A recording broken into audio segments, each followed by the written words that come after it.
Hariom. Knowledge plus channel में हम सभी विद्यार्थियों का स्वागत करते हैं। आज हरिओम एस्ट्रोलॉजी क्लास नंबर 38 है। इस क्लास में हम ये बता रहे हैं कि नक्षत्रों को जो है अगर हम सूक्ष्म रूप से देखें तो एक जो नक्षत्र है वो 4 भागों में डिवाइड होता है।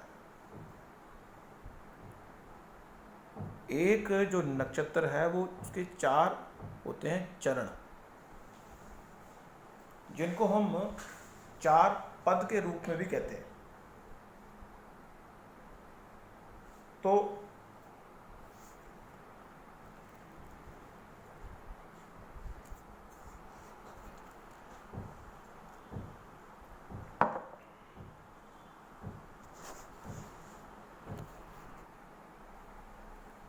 अगर हम इन 4 पदों के लॉर्डशिप की बात करें, सूक्ष्म रूप से जब हम एस्ट्रोलॉजी को समझने का प्रयास करते हैं तो हमें नक्षत्रों के जो चरण हैं उनकी लॉर्डशिप को भी समझना पड़ता है। और उसकी लॉर्डशिप को समझने का एक स्टैटिक सिद्धांत है, इससे कि हम आसानी से उसकी लॉर्डशिप के कंसेप्ट को समझ सकते हैं। वही H1 से लेके H12 का जो फॉर्मूला है इतना उपयोगी है। H1 की लॉर्डशिप आपको पता है कि मंगल की है, H2 की लॉर्डशिप शुक्र के पास है, H3 की लॉर्डशिप हमारे बुध भगवान के पास है, H4 की लॉर्डशिप हमारे चंद्रमा भगवान के पास है, H5 सूर्य भगवान के पास, H6 दोबारा से मरकरी मीन्स बुध भगवान के पास, H7 शुक्र भगवान के पास, वीनस के पास, H8 मंगल मार्स के पास, H9 गुरु जुपिटर के पास, H10 शनि, H11 शनि और H12 गुरु के पास है। यही फॉर्मूले को हम यहाँ पे आसानी से पुट करेंगे और आसानी से ये जान पाएंगे कि नक्षत्रों के चरणों की जो लॉर्डशिप है कैसे एसोसिएट की जाती है। Talk number class number 37A के अंदर और टॉक नंबर 37B के अंदर हमने बड़े जबरदस्त मैजिक के बारे में भी समझा कि नक्षत्र जो है वो किस उद्देश्य से आपको कर्म करने के लिए प्रेरणा दे रहा, हमने समझा उसको। अब यहां पे हम ये समझ रहे हैं कि वो उसकी जो H1 की लॉर्डशिप है वो एनर्जी कौन सी। तो जो अश्विनी की अगर बात करते हैं, अश्विनी के 4 चरण हैं। जो पहला चरण है वो H1, पहले चरण का जो मालिक है वो मंगल बनेगा। दूसरे चरण का मालिक H2 बनेगा मीन्स वीनस बनेगा।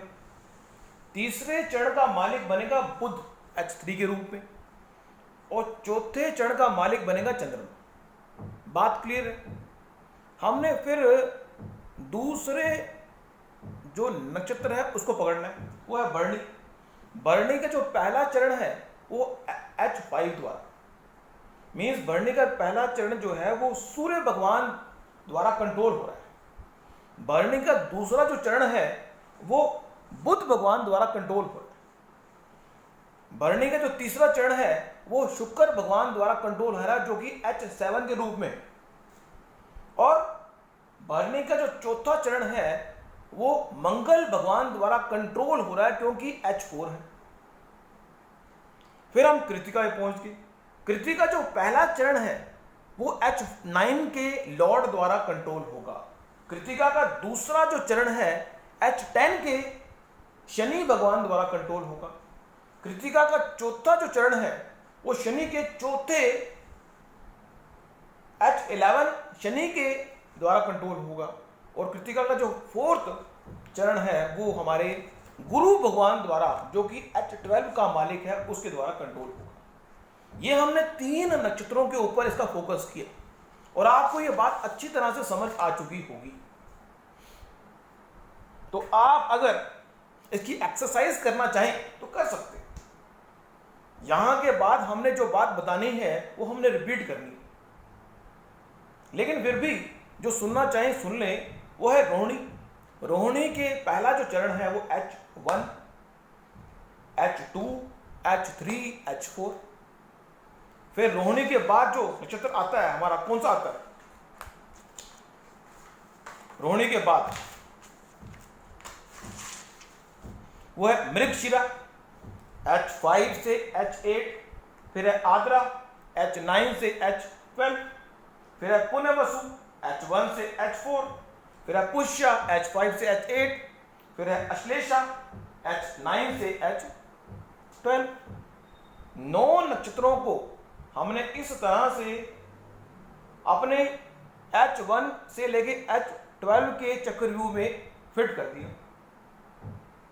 फिर जब दूसरा राउंड शुरू हुआ, दूसरे राउंड की जो पहले 3 नक्षत्र हैं वो H1 से H12 के चक्रव्यूह में आएंगे।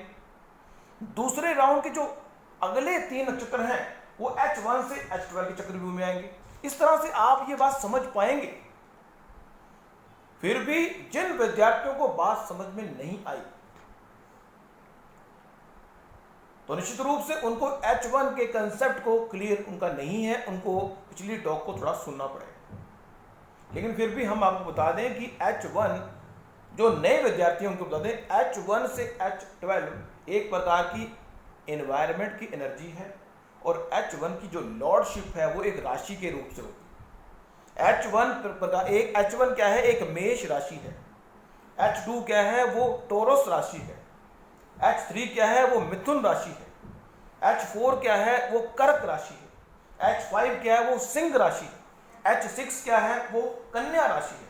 H7 क्या है? वो लिब्रा राशि है। H8 क्या है? वो वृश्चिक स्कॉर्पियो राशि है। H9 क्या है? सजिटेरियस राशि है। H10 क्या है? वो कैप्रिकॉर्न राशि है। H11 क्या है? वो एक्वेरियस राशि है, कुंभ राशि है। और H12 क्या है? वो पाइसिस मीन्स मीन राशि है। तो आज की इस टॉक में ये जानकारी हमने आपको दी। Thank you so much for listening और supporting, always supporting Hariom knowledge plus. ये वर्कशॉप जो बच्चा पहली बार अटेंड कर रहा है, कृपया करके अगर वो एस्ट्रोलॉजी में इंटरेस्टेड है तो हमारे चैनल को सब्सक्राइब करें। अगर वो इंटरेस्टेड नहीं है तो कोई बाउंडेशन नहीं है। बाकी thank you so much for listening and supporting Hariom knowledge plus.